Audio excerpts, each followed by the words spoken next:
We were doing a camp this past summer, and the speaker was a pastor from Indiana, I think. Indiana, we'll say that. And I loved it. He boiled everything down to this one phrase. He said, live loved. Live loved. He went on to argue, and I agree with him, that any fears, doubts, pride, guilt, all the things that plague us, the sin, as Hebrews 12 calls it, that so easily entangles us, it always, if you trace it back, you can find a line that goes back to a disbelief that God loves you. So how does that work? I go, well, let's say someone wrongs you, right? And you want to hold a grudge because it feels so good, right? I mean, everything we do because we think it's going to give us pleasure. Blaise Pascal argued that, and I agree with him. And then God comes along, he says, no, you need to forgive them. Turn your cheek 70 times 7. Let's say I'm very promiscuous youth, right? And I hear God come and say, do not commit sexual immorality. Flee it. Don't have sex until you're married. If I don't believe that God loves me, what I hear is, I'm trying to ruin your good time. Stop having a good time. But if I believe that God loves me, I hear, I love you. I want what's best for you. I'm protecting you from yourself.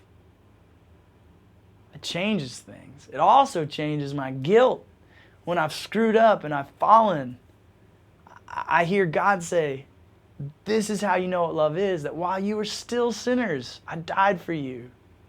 It means if I'm not loving God, I'm not performing at a level that I feel like I should, I don't need to try harder and do better and lift myself up by my bootstraps and be all I can be. What I need to do is look back to the cross, because 1 John says we love because he first loved us. So if you're not loving him well, you don't need to try harder. You need to believe that he loves you more. And how do you do that? You keep gazing on Jesus. Because Jesus says, you're so bad I had to die for you. And that humbles you out of however proud you think you are or should be. It robs you of your right to be proud. But it also says, Tim Keller's a pastor in New York, he explains this well. He says, it also says that I'm so loved that Jesus was glad to die for me.